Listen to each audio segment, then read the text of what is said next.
So, welcome to Moving Through Menopause, the podcast. And here today I am with Dr. Bruce Berkowsky. And Dr. Bruce has a very long list of credentials. I'm going to, I shan't begin by saying them all.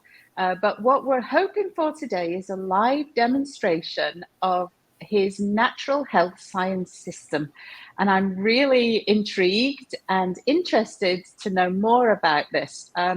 It embraces naturopathy, herbology, nutrition, homeopathy, and aromatherapy, classical, traditional Western medical approaches combined with the Eastern healing arts. And you know what, Bruce? First of all, I should say welcome and thank you so much for joining me today. Thank you for inviting me. Thank you for coming. So, this all speaks to me. I'm a physiotherapist. I'm trained in Western medical acupuncture, and I'm really interested in food as medicine, aromatherapy oils. I've got a whole host of oils that I put into my tea and I rub onto my skin, and I do all those kinds of things. But I must confess, it may be a very slightly random approach that I take. And so I know it's really quite important that we have a systematic approach to looking at the things that people might be struggling with, and that sometimes, particularly, I don't know if you'll agree, that something that's long-standing or long-lived in a person, generally we've got to start to dig a bit deeper to get to the bottom of these kinds of things. That's correct. You always have to, well, from my viewpoint, you always have to frame things in terms of, well, what is fundamental and what's supplemental in cases. Okay. And too much of the time now in the modern practice, you begin at the outside. You begin with the supplements. You don't begin with what's fundamental. In traditional naturopathic thought and philosophy, there are specific fundamental elements of life. You look at those first, and those things are diet, food, good food, fresh air, adequate sunshine, adequate sleep and rest, pure water, adequate exercise, good posture, and of course, emotional poise or emotional balance. So you look at that and you see what in the person's life. Is there an excess or a deficiency? Are they eating too much, even if it is good food? Or are they not getting enough sunshine? Are they not getting enough rest? And if those things are deficient, if there are missing pieces in there, then anything you're going to do supplementally is basically just going to try to hold things together in place. And you're not going to make any real progress in the fundamental case, in the underlying case. And as people get older, that case, as you say, begins to evolve into something that's more and more inertial and difficult to unseat. And then the last thing I mentioned is that the emotional piece, the deep emotional piece of the case is you can't avoid it in the long term. In every chronic disease, you're going to see that, but especially some of the diseases which are more specifically related or have that emotional piece built in, such as cancers, especially in women, cancers, breast cancer especially. If you're not really looking at that, then you're missing 50% of the entire picture. So when you're interviewing, the first thing you do is, well, what do you eat? What do you eat? So if you cut to the chase, if you skip that, if you don't, you don't want to ask that. What are you doing? All the supplements you're doing are supplementing what? The word supplement in and of itself means that it's supplementing something. So I'll ask you, and I'll based upon what I'm asking you in terms of diet, I'll make some case in points. So let's start. How many meals a day do you eat? 2, sometimes 3. Okay, and do you eat them in a regular pattern, or just sometimes it's now and sometimes it's then? Okay, so let's start with the first meal. What is the first meal that you begin your day with? It's usually lunch. Okay. Around 12:30, 1 o'clock. And there's nothing in terms of food before that. Well, maybe a banana. Okay. All right. And then what would lunch look like?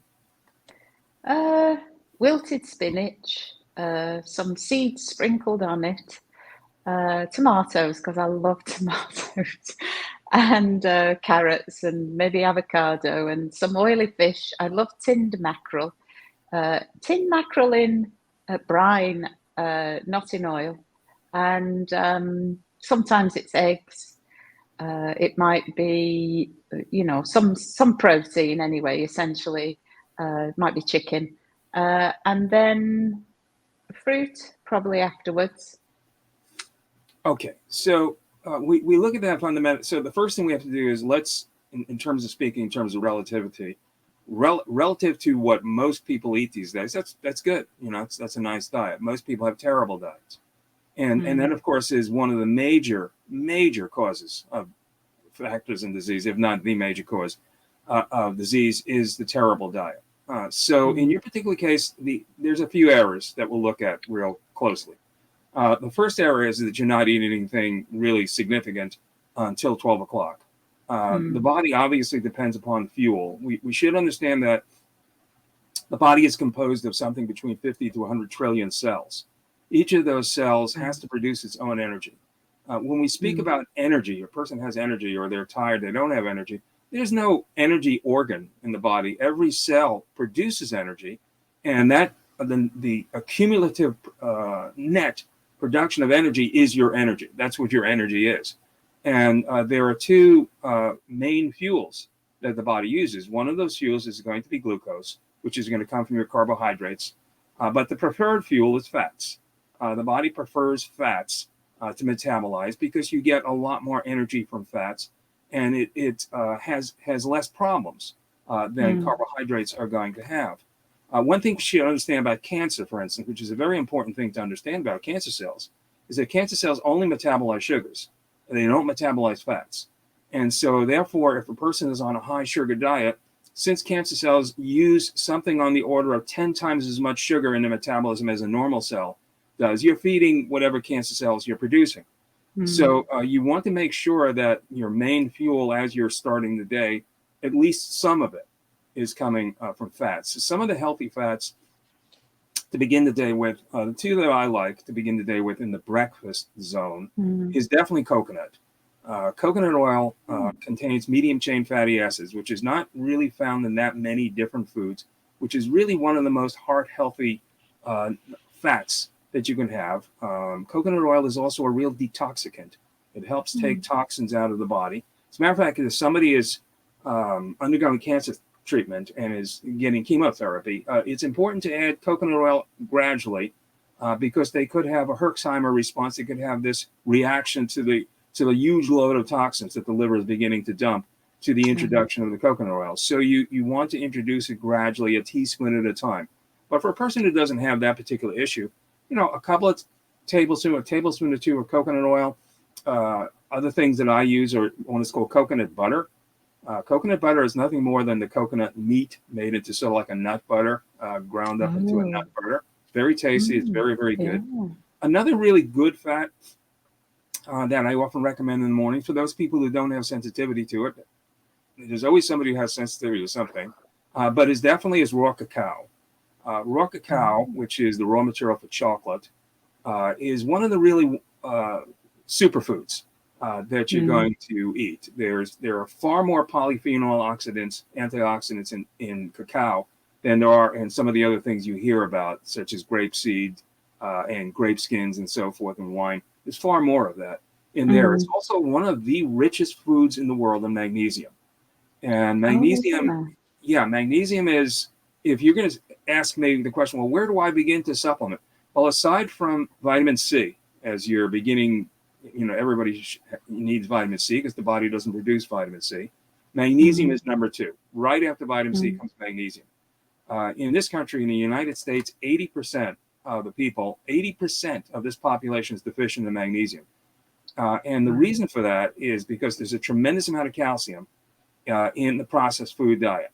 It's used for all kinds of things, stabilizers, preservatives, you name it. It's in there. All kinds of dairy byproducts are thrown into just about everything you can look at.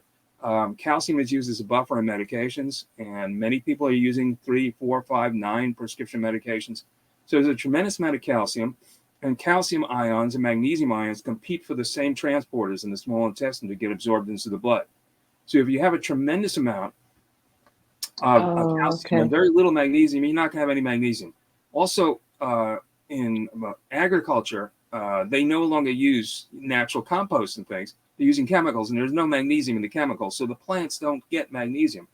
So what happens with magnesium? Because this is focused on menopause, should know that's really one of the central nutrients to know, especially if you're showing, well, this is not menopause, but if you're showing symptoms such as dysmenorrhea, cramping during the period, the first place to look is magnesium.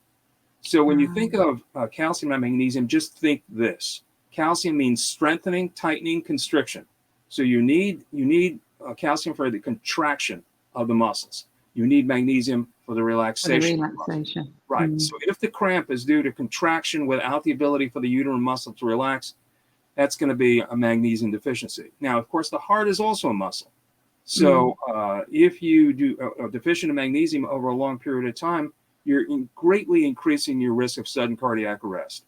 So I remember a study that I read many years ago. Pathologists did a study on people who died of sudden cardiac arrest. And in 99% of those cases that she found, there was a deficiency of magnesium in the cardiac muscle. So magnesium is one of the great balances of the emotional system. If you're nervous, especially for anxiety, panic attacks, magnesium is absolutely crucial. So chocolate, getting back to cacao, cacao is very rich in magnesium. It has very good fats, type of fats the body really likes and can use. Of course, it has carbohydrates in it. It has a type of, a relative of caffeine called theobromine, which I find to be much milder and doesn't make you, really wired or anything like this. And there are studies that show a small amount of caffeine on a daily basis does seem to be helpful for brain function. So I find that the small amount of theobromine, or the amount of theobromine in cacao, is very good. So now getting back to your diet. So in the morning, what would I say? What would be, a diet? I would start the morning, always fruit. Apple is my favorite fruit. It's like the universal fruit, really. If you're going to say, well, what can I eat for a fruit? There, except if you're on a ketogenic diet. If you're on a ketogenic diet, then you're pretty much restricted to certain types of berries, such as blackberries. Be very, very good. But and occasionally an apple here and there, but not too much of that. But with that, most of the time I'll be making something like this: nut milk or seed milk. And a nut milk or seed milk, for your viewers here real quickly, is about 10 tablespoons of nuts or 10 tablespoons of seeds. If it's nuts, such as almonds, you soak them overnight to soften them. Almonds are the best because almonds are the only nut that are alkaline forming in the body. All the other nuts are acid forming. So you should know there, without rambling too much here, there's a pH cycle in the body. And when you first wake up in the morning, the body's in an acid part of the pH cycle. So you want to eat more alkaline in the morning to balance out that pH. And so that makes almonds a really good food. So you can place that into blender. Let's say 8, 9, 10 tablespoons of soaked almonds.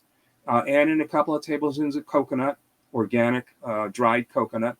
Put in a tablespoon of coconut oil, perhaps a 2 teaspoons, a tablespoon of chopped up cacao. Throw that in. You may want to put in a tablespoon or 2 of blueberries, dried blueberries. There we lost. Oh, there we are. Unsweetened blueberries or unsweetened frozen blueberries. Put those in. About 1.5 cups of water, maybe a little bit more according to how much you're going to drink, and just blend it up according to how thick you like it. Blend it up, and voila, there is your nut milk, your seed milk, rich in fats, rich in protein, rich in all kinds of nutrients that you can think of.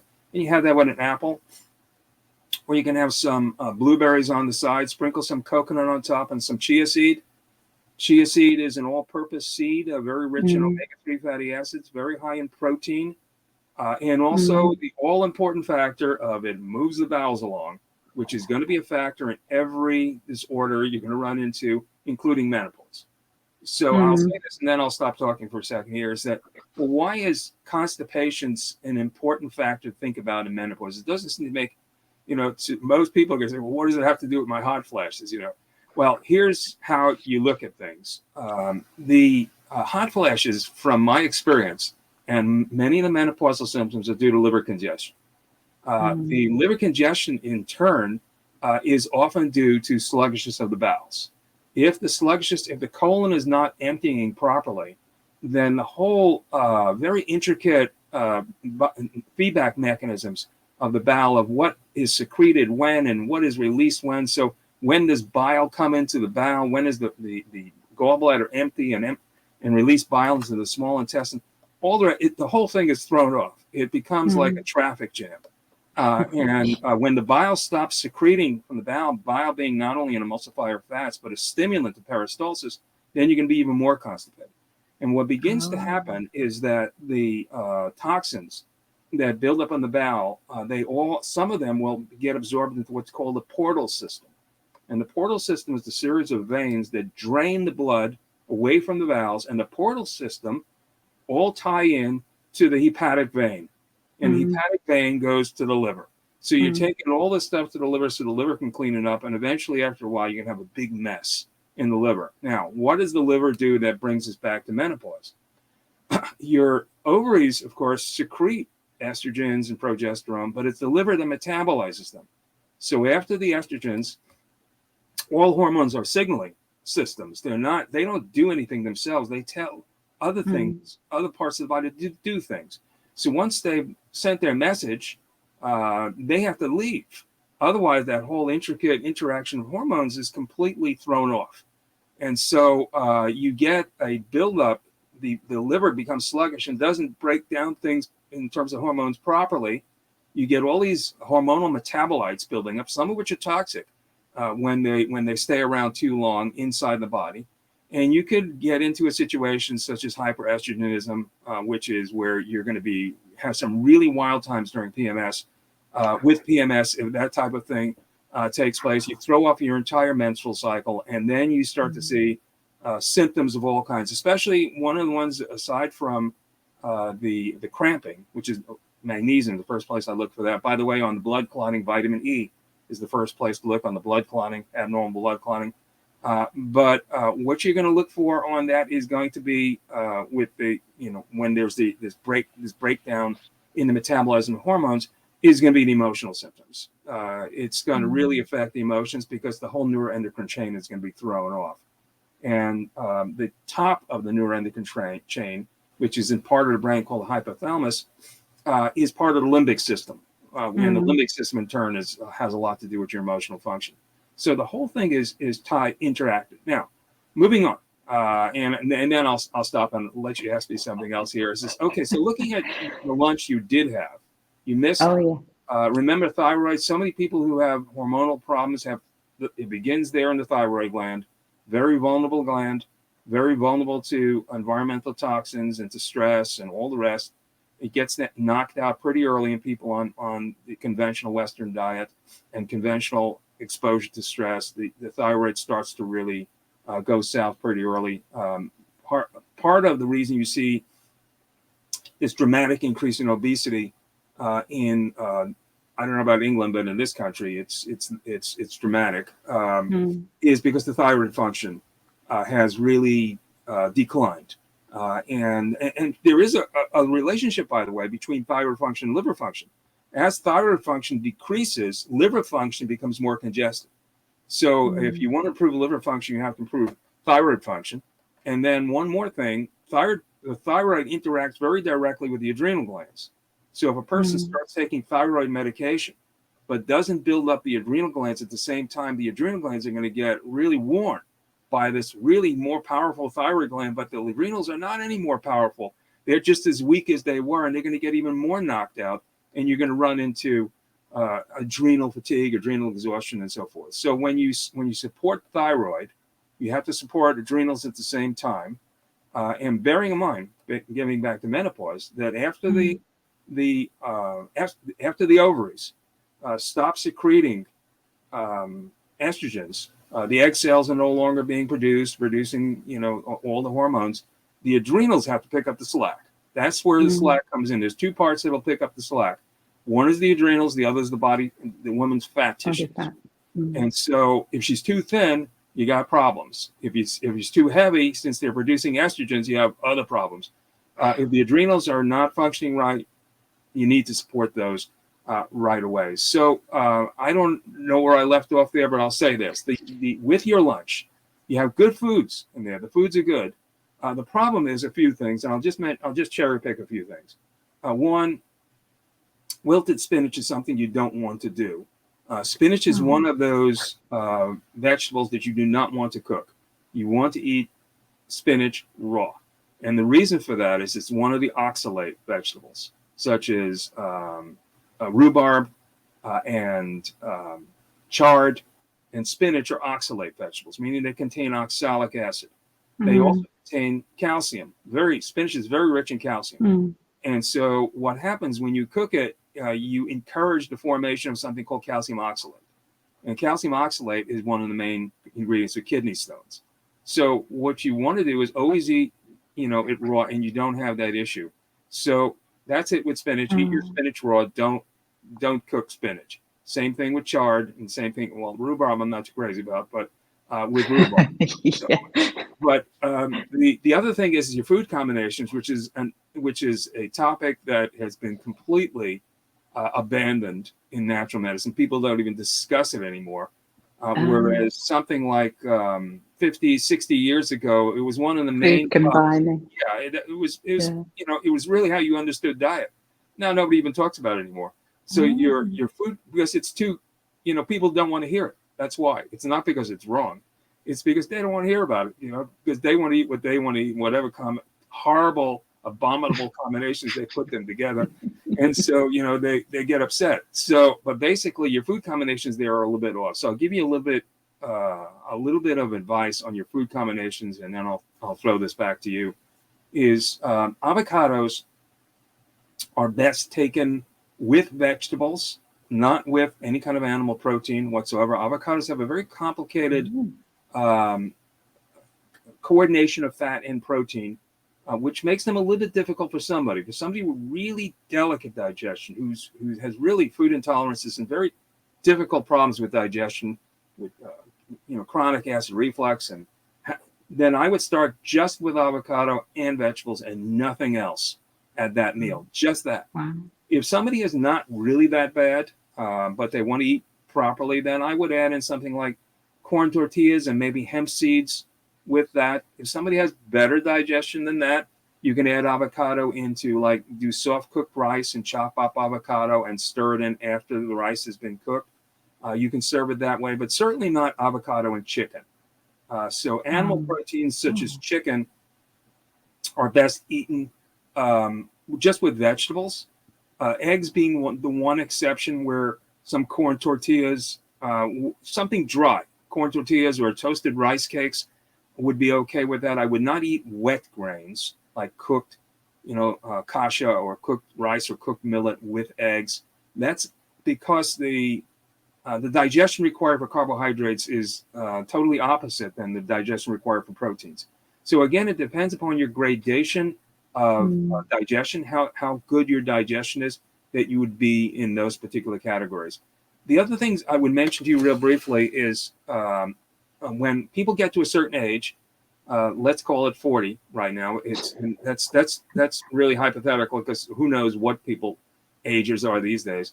Their secretion of hydrochloric acid and their secretion of enzymes decreases.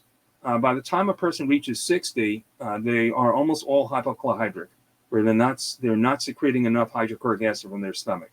By the time they reach 80, they have none, and that's called achlorhydric. And so it's very important to know what your hydrochloric acid enzyme picture is when you, especially eating a very complicated meal like the one you were eating.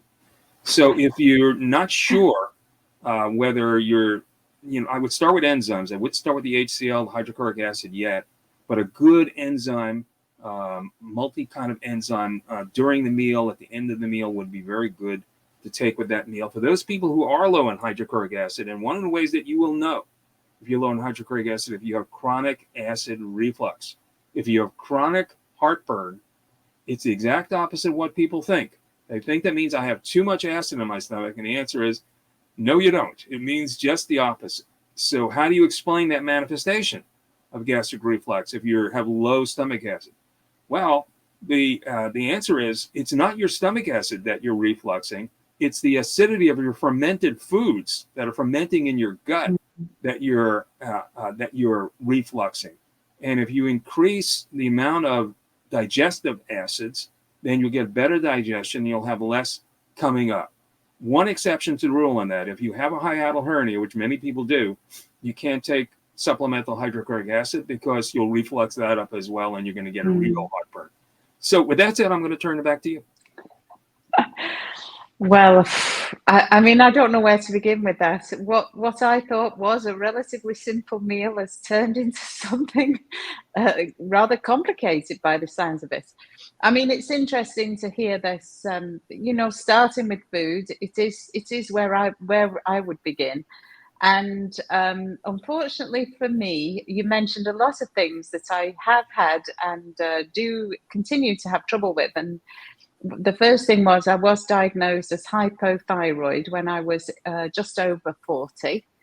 And I have been medicated. It's a low dose, 50 micrograms, I should say, of thyroxine for the last intervening period.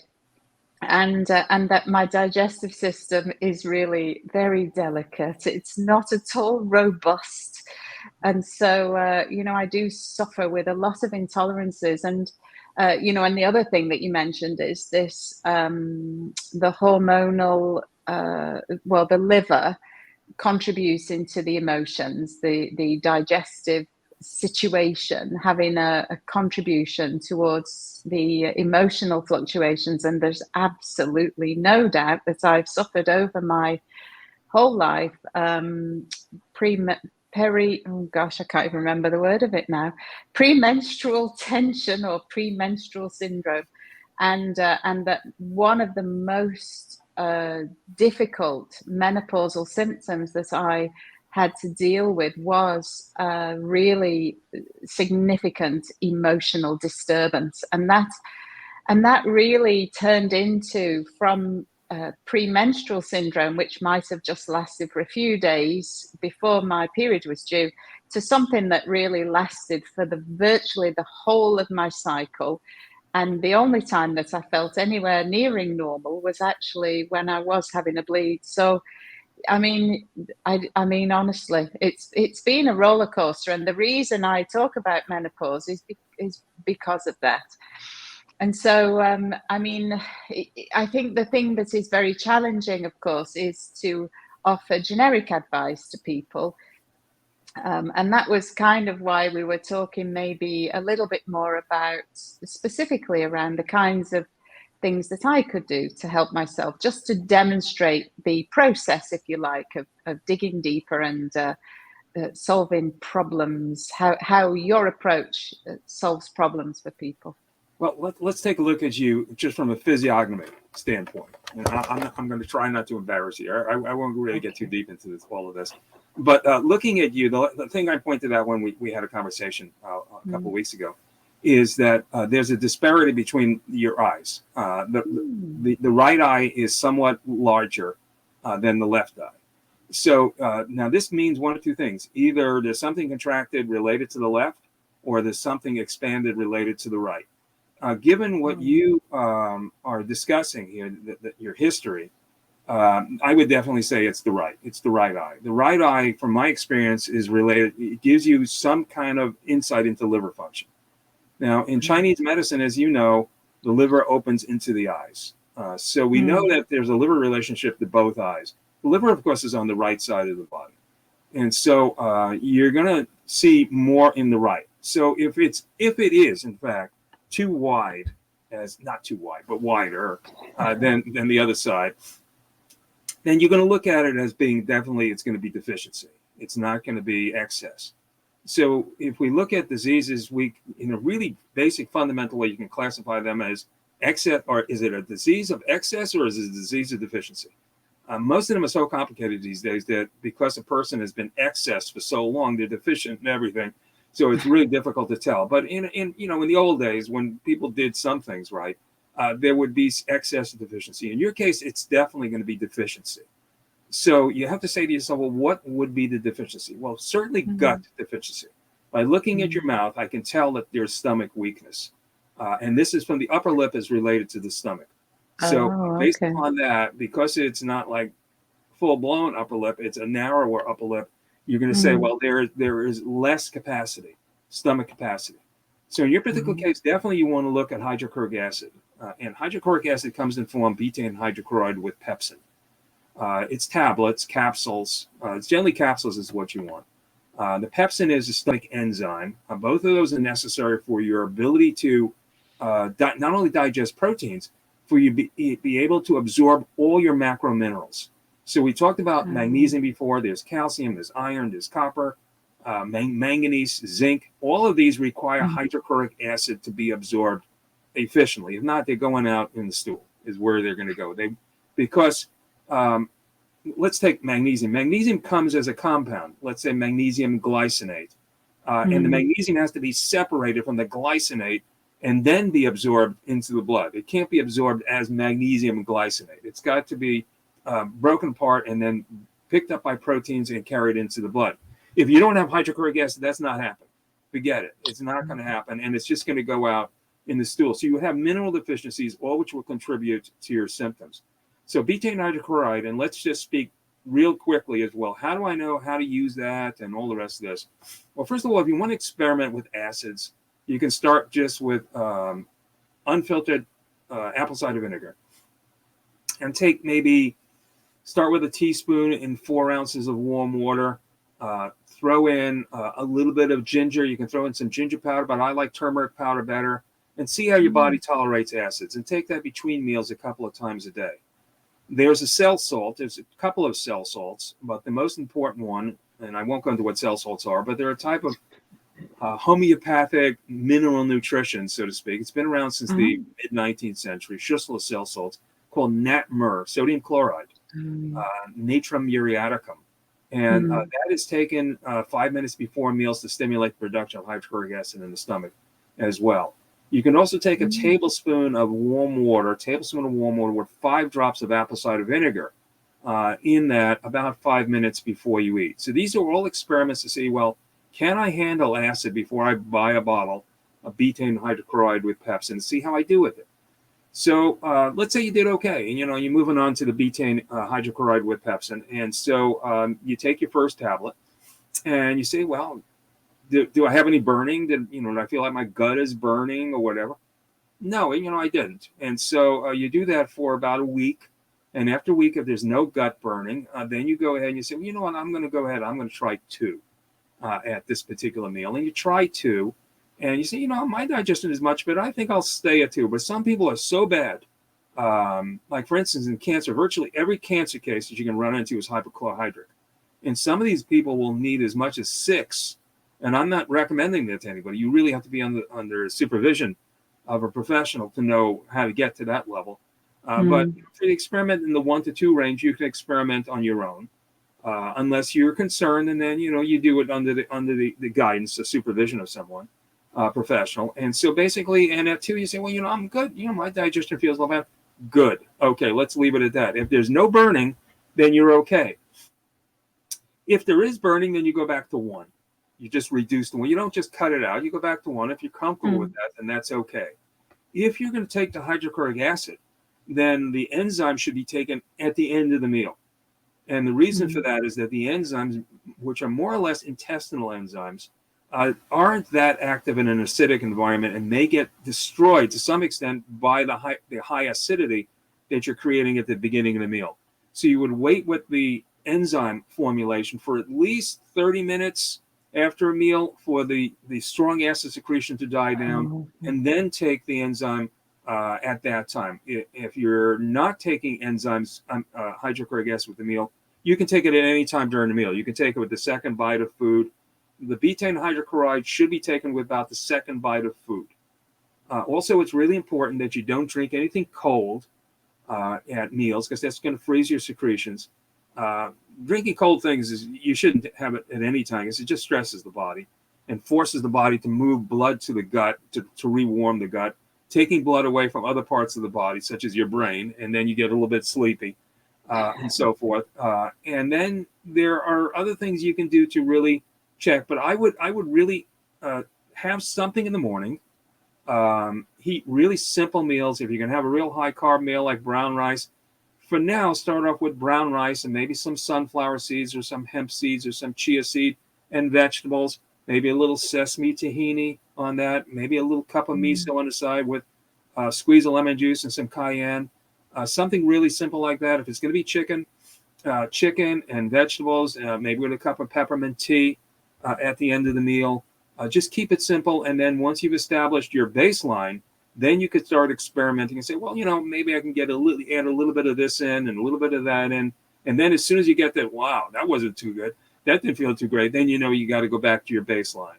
And so you establish your baseline and work outward from there. As far as getting back to the liver, without getting too complicated about things here, one of the things that's not really discussed in Western medicine whatsoever, there's two things that you should really know about the liver. One is, and by the way, I should say about the liver that I forgot to mention during my discussion of the PMS, if you're having headaches during, that is your liver. That you can go to the bank on that one, that's coming from the liver. Now, especially if the headaches are in the eyes, and if it's extending in any way over the top of the head, especially in line with the eyes along the gallbladder meridian. And if it's down here, occipital, gallbladder 20, as you know, right back there, great wind, that'll give you an idea. Great wind also has a lot to do with gas, flatulence in the bowels. So if it's in the gallbladder meridian, if it's in the eyes, if there's redness of the eyelids at the same time, redness in the eyes, bloodshot, it's the liver. You can count on that. Okay. So the question is, well, what do you do in a case like yours with the liver? How do you really support that? Well, what you don't want to do is you don't want to go in there with tongs and hammers and try to detox the liver. That makes no sense, because if it's deficiency, even though, yes, you're getting rid of toxins and in a general sense, that's a good thing, you're making the liver cooler. You're losing liver heat. Now, the liver also, just to tie this in, according to the Chinese, flows and spreads the blood. It's responsible for flowing and spreading the blood, distributing the blood evenly throughout the whole body. So think about hot flashes. What is a hot flash? Hot flash means that your central core blood circulation is not staying core, it's going out there, it's flying out to your peripheries in a way that causes such an increase in heat that you vasodilate. The blood vessels vasodilate, and you get all this heat going on there. But in your case, because it's liver deficiency, it would be deficiency heat, which means that because you have the liver is weak and you don't have the strength of the core strength of vital force, since the liver flows and spreads the blood and the blood nourishes the chi, you don't have the core.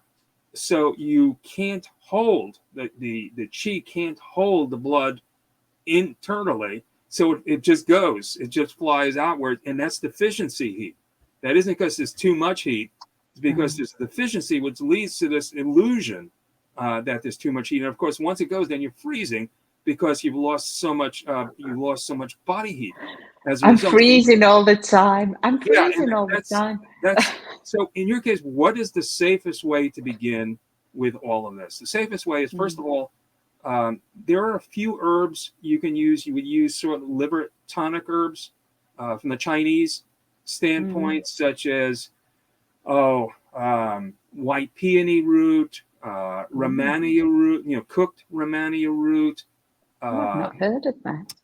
Let's see here. The red dates, cinnamon, Chinese licorice root. You can look up a Chinese tonic formulas. You can create them yourself and build a tea in a double boiler. I also add rosemary in those cases. There's a type of, I believe they refer to as a ginseng. It's called ligusticum. And in the United States, there's a type of ligusticum called osha root. But in Chinese medicine, it's got a different name, but it's ligusticum. That's another important herb. Hawthorn might be valuable as well. But rosemary is really good. Turmeric is really good. Ginger is very good. If you're going to use ginger, use dry ginger because it's heating. The fresh ginger is going to be more cooling. So you would use more of the dry ginger. But for you, I think the most important place to start and the safest place for many people to start is going to be hydrotherapy. Now, as you know, I have my own skin brushing system, and I haven't really spoken about that. To me, that's really one of the entry points into fixing yourself up is working on your skin. And I'll make this very brief because I know we're running out of time here. Well, we are. But listen, let me just tell you before you start that my skin has been the bane of my whole life. Dry, like the Gobi Desert is what my skin is.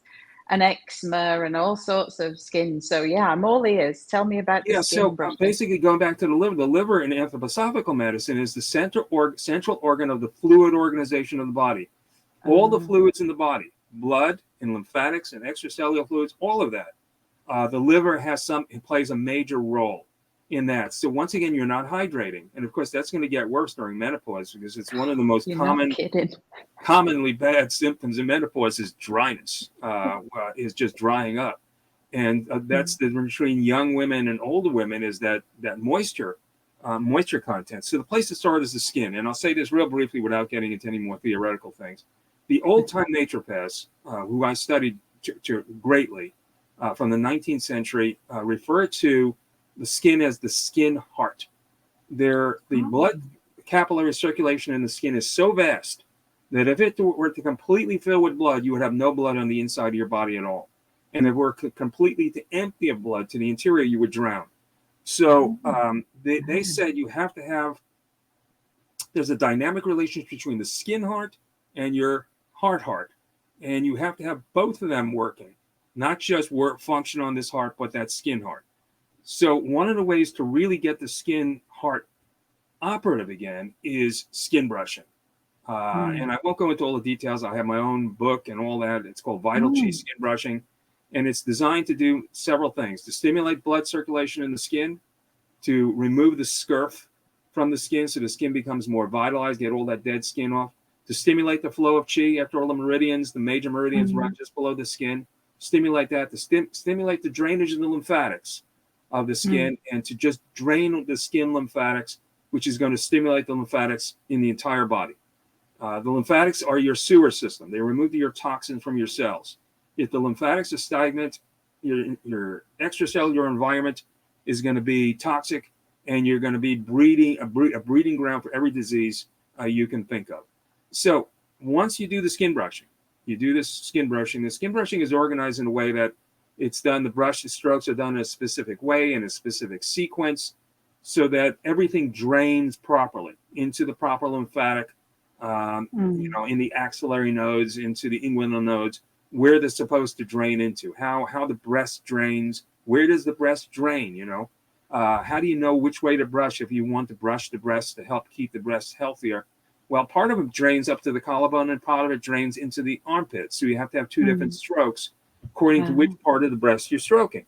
So basically after that, you do your hydrotherapy. And the hydrotherapy I definitely recommend for you is the ultimate warm, cool shower. The habit of taking a hot shower and leaving it at that is health destroying. Plain and simple, it's health destroying. Because hot is a stimulant and a vasodilator. So if you stay in the shower for too long, hot, you're vasodilating, and that feels good for a little while. Hey, I'm hot, I'm stimulated. But then you just pooled all your blood. That's what happened. You just made your blood circulation dilated and stagnant. And so you have that wider eye, bear in mind. So there is that need to tone, to create tone. So what you do is you do 3 minutes of hot, warm, not scalding hot, but comfortably hot, to do all your sanitary things, wash your hair and all that stuff. And then you go to 20 seconds cool, not excruciatingly cold, but cooler. Oh man, I don't really like that. It's cool. I'm not really too crazy about this temperature. And then you go back to warm, do your rinse, and then you finish with cool. And when you finish with cool, you go cool, 10 seconds, cooler for about 5 more seconds. Then, wow, I don't like that. That's really cold for 5 seconds. And then when you come out, you give yourself a really good, vigorous rub down with the towel. Once again, you take the towel and you rub yourself down really strongly by an open window to get the stimulation of cold air and try to force your body's blood circulation to warm the skin to Ah, revitalize the skin network. oh, And then you can rub in your essential oils at that time. You dilute them in certain ways, which we don't have time to discuss today. I could tell you which essential oils and so forth to use. Lemongrass, rosemary would be very good. Eucalyptus would be good. Lemon, bitter orange. There are many of them. You can come up with all kinds of combinations according to what you're trying to accomplish. And that is one of the first places I would start with the skin. well, that sounds like a wonderful experience to have every morning. I can certainly appreciate the health benefits of doing that, even you know, though it does fill me very slightly with trepidation, the idea of cold or cool cold water. But yeah, it makes perfect sense when you describe it, that you know the dilation is there, and it makes you feel good, but only for so long. So Right. You want I'm dilation, mm, contraction. Dilation, mm, contract. That's gymnastics of your blood vessels. And they're pumping, they're yeah, pumping, they're pumping. You're exercising. Remember, all the blood vessels have muscles in them. So you're mm, exercising those muscles just like you exercise your external muscles, your muscular, your skeletal muscles. You're exercising the muscles in your blood vessels, and they begin to learn how to pump blood again. And the heart will respond as well. Now it's a team. It's not just the heart struggling with this tired old circulatory system. Everything is vibrant. And bear in mind, when you stimulate the skin with cold, the body doesn't like that. So what it mm, does is it rushes, that's your reaction phase. It rushes blood to the surface to rewarm, and it's that reactionary response, that reaction, that mm, strengthens your blood circulation. It gets your blood to wake up. And there it is. Hey, we got to mm, get up there. We got to move. We got to do these things. And that's yeah. the value of cold water treatments. Yeah, I can see that. You know, we've got soft living with central heating and never really experiencing. You know, we get in the well, certainly in America, they get in the car in the garage. You know, and it's all hot leather seats and you know, you name it. So we're just not experiencing those fluctuations, are we, in our everyday lives? So yeah, we need to have more of that. It does Well, sound like it makes sense. I remember reading this book long ago. Was I can't remember, was some famous American frontiersman, and he had an Oh, Indian guide, American Indian guide. This is back in the 18th century, and it was the winter, and they're all covered with, the white people are all covered with furs, and they're cold. And the Indian guide, he's just wearing some light thing with his arms totally exposed and so forth. And so he asks his guide, he says, how do you do that? It's so cold out. And the Indian says, well, your face is uncovered, isn't it? He says, yeah. He says, well, me all face. And that's basically what oh, all your skin has got to have that type of, that tone. And that's what gives you your vitality. So beginning with the skin, you really improve your circulation. You improve mm, everything. And I should say one last thing. Another really simple thing for anybody who's watching to do that doesn't cost anything. It sounds like an illusion, but trust me, it's not an illusion. It's called the air bath. And basically, what you do is just before you go to sleep at night, you take up all your clothes. You stand by the window. Of course, if you got neighbors, you stand to the side somewhere so they keep the lights off. That would be an important first step. And basically, you rub your hands together, and you rub your face, and you rub your body. You rub everything while the air is playing on the front of your body. Then you turn around, you do the same thing. You rub whatever you can get to the back. Keep rubbing your hands and rubbing. And if you're doing, according to acupuncture theory, you go up the inside of the legs when you mm, rub, and down the outside of the legs. Up the inside and down the outside. And then on the arms, it's the exact opposite, because that's the flow of chi in the meridians. And then you get dressed and you go to bed. And if you do that, that will improve your blood circulation. You'll have deeper sleep. It helps with blood pressure. People who are hypertensive, it does help uh-huh, with blood pressure as well. Costs nothing. If it's really cold weather, do it for a minute or 2 minutes. If it's not cold, then do it for 5 or 10 minutes, and you'll love it.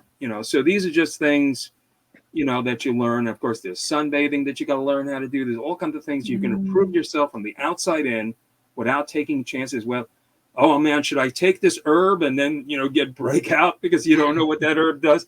Start with things that don't have that kind of potential for reaction. Once mm. you get stronger, then you could experiment with gentle things and begin gently and work your way inward. Yeah, well, I mean, that's a perfect place for us to draw a halt to proceedings. I mean, seriously, I could talk to you all day. You clearly know your stuff. And I know, of course, that you've written a lot of this into some very extensive publications that you've got on your website. So do tell us where we can find your reference materials.